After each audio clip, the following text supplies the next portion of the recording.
Good evening and welcome to Superintendent's Corner. My name is Rich Sapphire. I'm the Superintendent of Schools, and this show is an opportunity to look at the issues, the successes, and the challenges of the school district, and perhaps even more importantly, to speak with the individuals who are involved with each of those challenging events. Tonight we have our brand new Chief Financial Officer. His name is Gary Frisch, and I'd like to welcome you onto the show, Gary. Thank you very much. Right, thanks for coming on, really appreciate it. Oh, my pleasure. Great. It's customary to ask our guests on the show to say a little bit about themselves, some background, and perhaps even what brought you to Gloucester. Sure, I'd be happy to. Well, I grew up in the great state of Illinois and started my career in public education some 30 years ago. I retired out of the system, Illinois teachers' retirement system, and then was too young to just stop working. So I found an opportunity in Massachusetts and applied and got the job and was very excited. What brought me to Gloucester, quite frankly, is the beautiful community that Gloucester is. And the administration is working really hard to impart teaching and learning to the students, and I find that to be really, really interesting and heartwarming. Terrific, that's great, and having you on board to provide the necessary support is pretty valuable as well. When you moved to Massachusetts, you were in the city of Lowell as Chief Financial Officer. Much larger community, much larger enrollment of students and stuff, and then you've come to Gloucester, which is perhaps a third or a fourth of the size of Lowell. Do you see any major differences in terms of your workload? Probably not, I guess, but with respect to working, what's the difference, I guess, between a very large district and a smaller district such as Gloucester? Sure. Working in a smaller school district affords you the opportunity to have the personal relationships and have the time to explain the different nuances of school finance. I find that real rewarding to have those conversations and to make a difference. And that's why I'm glad to be here in Gloucester. Great. Going back to your background a little bit, you were, I guess in Illinois, the great state of Illinois, you were a member of the International School Business Officials Association.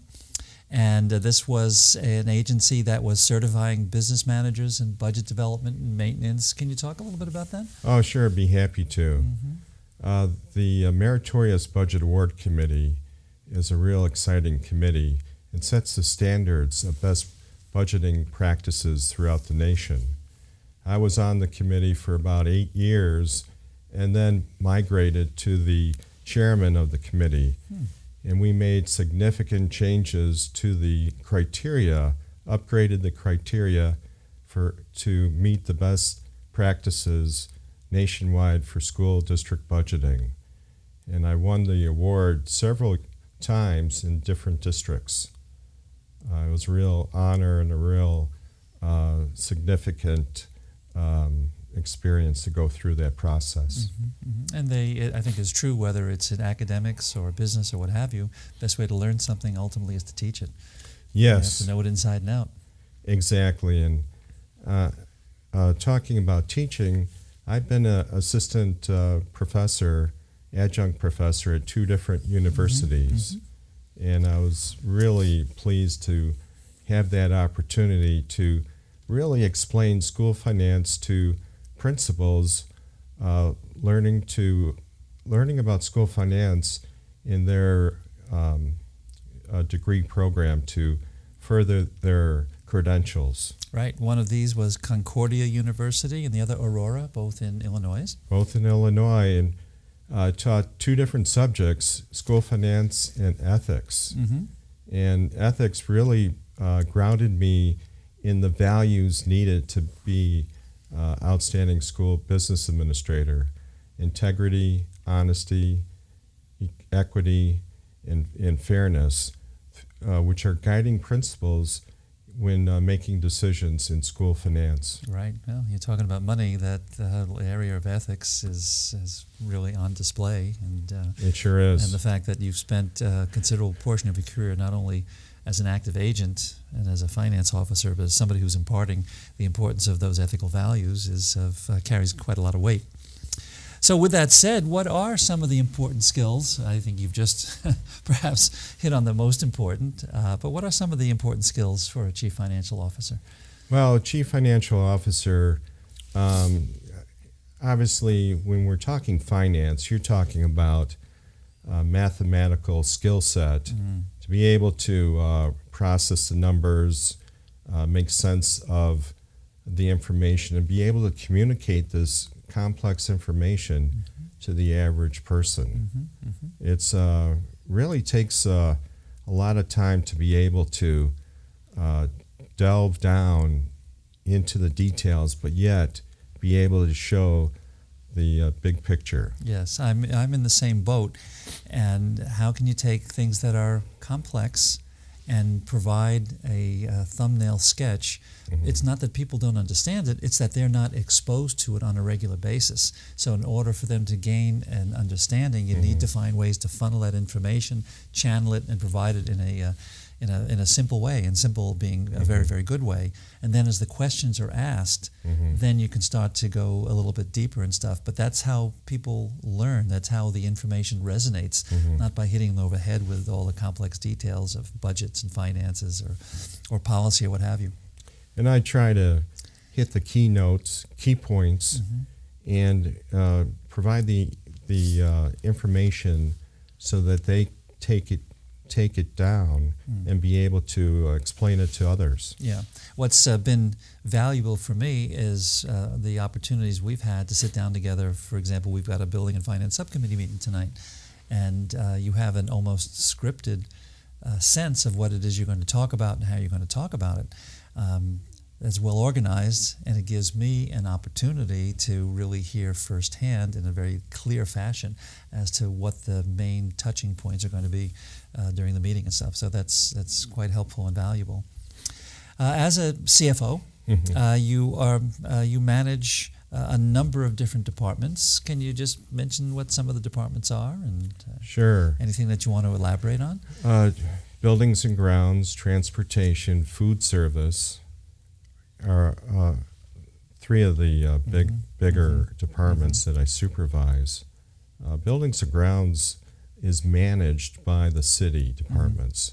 We meet bi-weekly in their offices and go through the different issues that we have that need their attention. Good. And you also work very closely with our director of food service, not as an official taster necessary, but helping her to manage her budget, which is separate and different from the operating budget, the general fund that we use. Right. The food service budget is a self-supporting budget, meaning that the revenue that is taken in needs to be able to cover the expenses. Right, including salaries. Including salaries and benefits and food cost. Right. So that's a challenge, and we provide the most meal that we can afford to, but yet still be able to break even. Yeah, good, great. Of course, the big one is, as far as major responsibilities are concerned, is the budget, and we'll be entering into budget season next month, as you know. Can you talk a little bit about the process, since we're new together in a way, so this is kind of informative for me, the process that you follow to determine the financial needs of a district? Sure.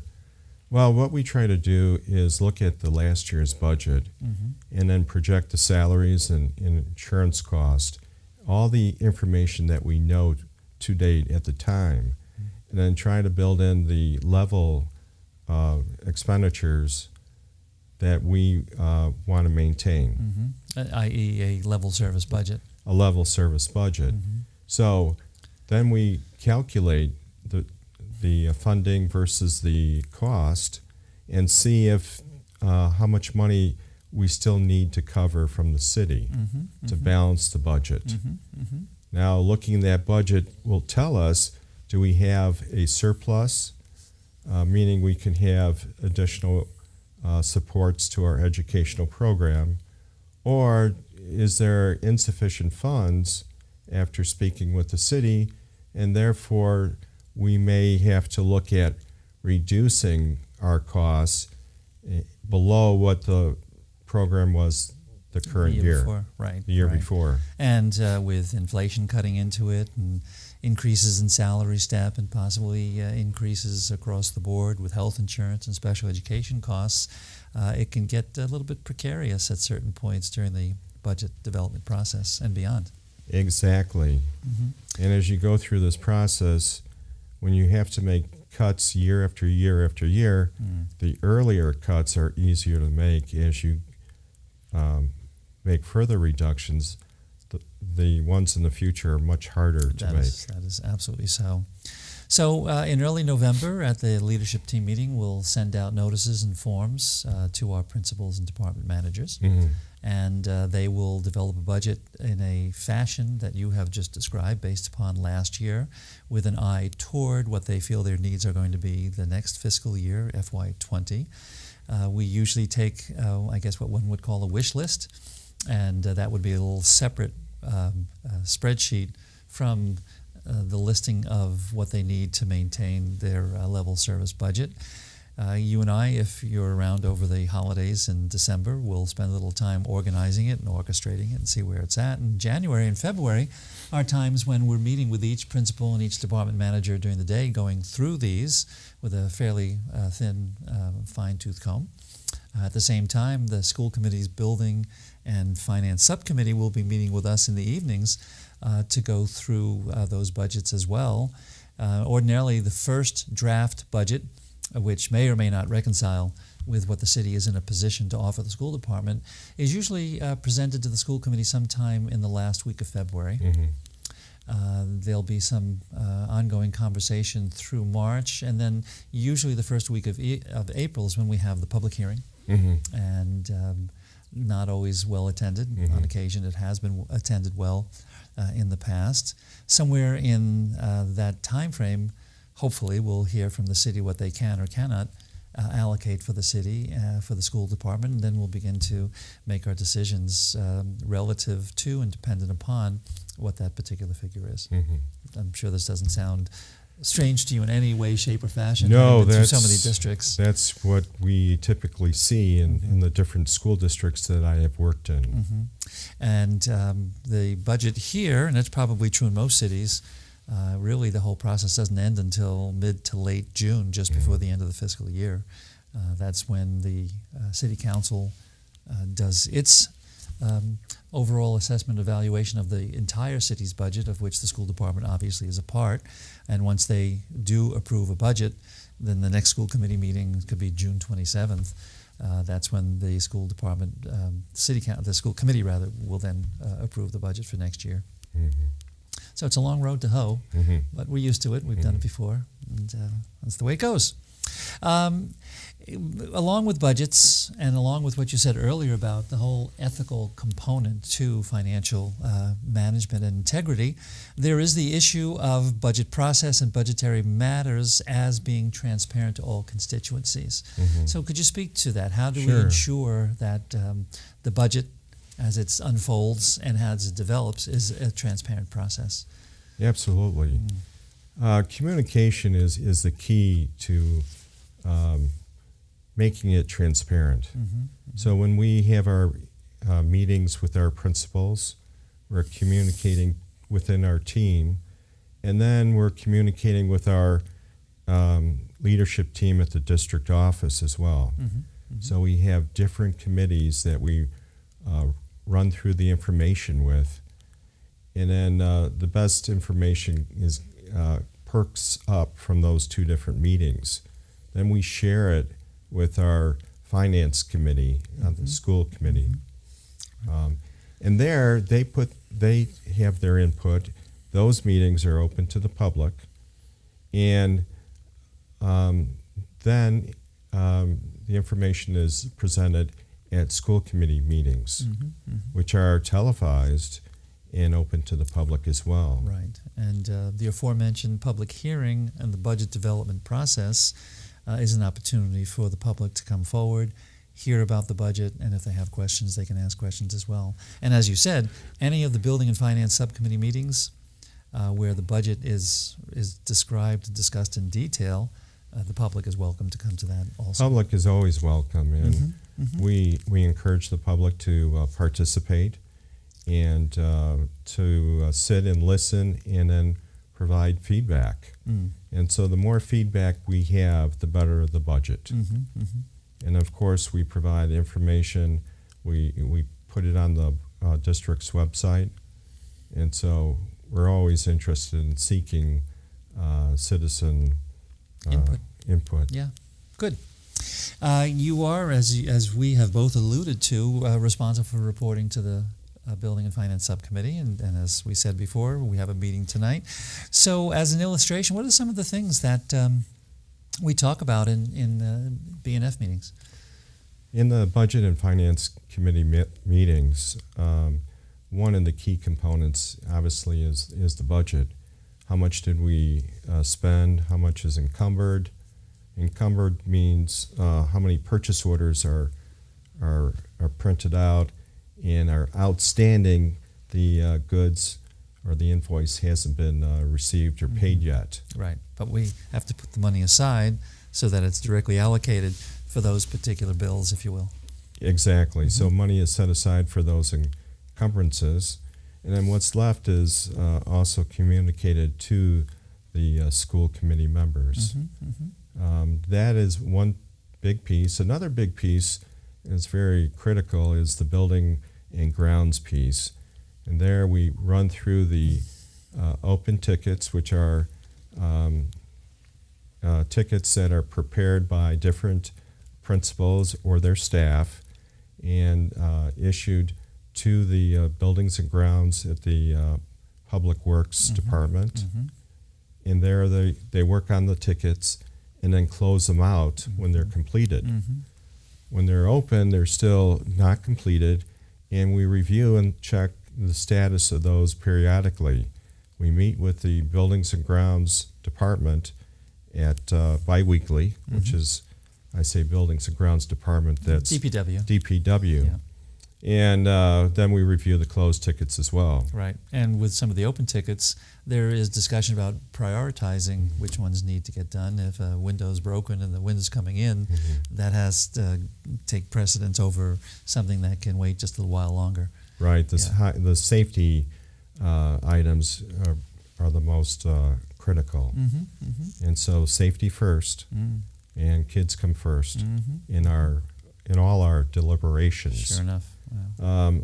Other items that we talk with the school committee members are the food service, profit and loss. We carefully monitor that on a monthly basis, as well as any outstanding obligations that parents or the students may owe on the school lunches. Right.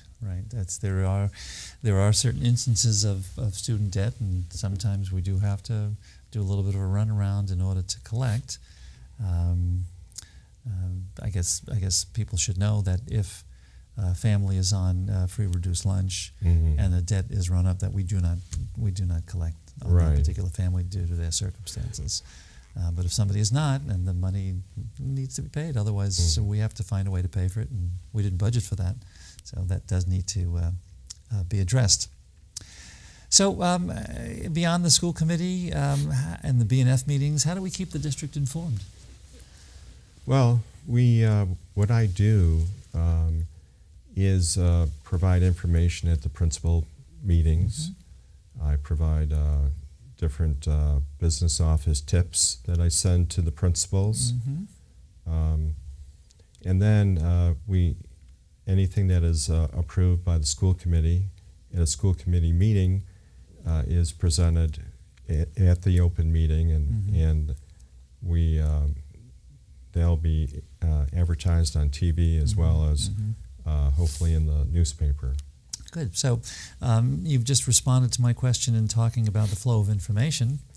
Let's talk about workflow, because you are the manager of the business office, and there's accounts payable, accounts receivable, and a host of other responsibilities. So what are some of the how do we ensure effective workflow in the office and throughout an organization so that people are, as you've already described, adequately prepared for budget contingencies and informed, etc.? Well, two principal documents that we spend a lot of time on is purchase orders and also any kind of changes to a staff member's pay. So with the purchase orders, we have an excellent computer system that has electronic workflow. So once the order is input into the computer system at one of our school buildings, then it goes through the business office staff to check for account numbers, to check for being appropriate. Finally, it gets to my office, and where I look at the invoice, see if it's within the budget, see if it's appropriate, and then approve it. Then after I approve it, it goes to the city auditor for their approval. So it was quite an extensive workflow process where there's many checks and balances. Is there an average time frame for a purchase order to the city and back and something gets paid? Is there an average time frame? Or I think there's different priorities, and when there's a high priority item, we can turn it around within a day or two. Oh, really? Yeah. So not every item is high priority, and so when we do see one, we flag it for and make the phone calls to expedite. Right. Good. The city and the school department has a business computer system. There are a couple out there, but the one that we're using now, which is actually being introduced over the last year or so, is something called Munis. And if my memory serves me, you were familiar with Munis before you came here. Right. So is it a good system? Why do we use Munis? What does it do for us? Well, I did use that system at my former school district, and it's an excellent computer system. One of its strengths is the ability to download information into Excel, where you can sort, manipulate the different columns, and get exactly the information you're looking for. And it's a very comprehensive payroll system as well. So it's an outstanding system that provides the information that we need to communicate to our internal users as well as our external users. Right, which not only includes the city and the auditor's office and the treasurer's office and payroll, but also translates for a number of our staff members to the Gloucester Contributory Retirement System. Right. There are many different users that rely on our information. Right, and we've been working fairly closely with them over the last couple of weeks to streamline and make more effective the statistics involving pay periods and the nature of any absences, whether it's vacations, paid vacations, sick leave, or what have you, so that as the agencies such as the retirement system goes about their work, it's clear, it's transparent, it's easily identifiable, and they can make their determinations on the extent of eligibility that a staff member would have within the retirement system as well. Exactly, and I think you keyed into one of the overall attributes that we try to attain, and that is transparency. Our goal is to provide the information to the user to give them exactly what they need. Right, all right. And I know that in the same way that you were involved with the International School Business Officials Association, you've been becoming quite active in the local Massachusetts School Business Officials Organization known as MASBO. And you've come back a number of times and said, we should look at this. We should modify our procurement thresholds, the level at which or the price at which we need to exercise certain kinds of actions, whether it's bids or quotes or anything like that, looking for the best business practices and the like. Oh, I think that's key. I think it's key is to search and seek out the best value, the best price because we want to stretch those taxpayer dollars to provide as much supplies as we can get for our dollar. Yes, it's great to hear.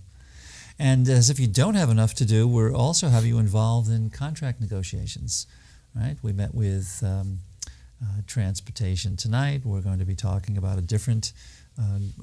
Last night we met with transportation. Tonight we're going to be talking about a second group, it's your input in looking at proposals and ideas about negotiations. Your work doesn't stop there, but if something has to be priced out, if something has to be cost out, who better to ask than the chief financial officer? What's the impact, what's the implications of the particular cost of a request that's being made by the other party? And in turn, what's the impact of what the school committee feels it's prepared to offer by way of negotiations? Well, payroll is 80% of the district's budget. So when we're talking about contract negotiations, it is one of the keys to balancing your budget and providing the resources needed to teach and learn, or teaching and learning, which is what we do. Right. Perhaps last question, it's a little bit more technical. I would have liked to ask a broader question, but I don't really have one here. Sure. But overseeing payroll functions, what are some of the checks and balances that need to be in place? Payroll is obviously a big issue, as you just said. So how do we organize that? How do we maintain its integrity? Well, on our payroll system, we do internal checks against the automated payroll system. So we look at the current payroll run, and we check that against the payroll history file. And then we want to make sure that it is paying everybody it should pay, and then it's not paying everybody it shouldn't pay. So we have two different reports to provide checks and balances to make sure that we are paying the right person and the right pay. So it's very critical that we do those steps because it's fair, and payroll not being close is not good enough. You want to be 100% accurate. Right. Well, Gary, it's very reassuring that you're in that room, in that office, making sure that exactly all of that is taking place. And I thank you very much for your efforts, and welcome. It's great to have you on board. Thank you. It's my pleasure to be here. Great. And for this evening's segment of Superintendent's Corner, I'd like to say good night and thank you.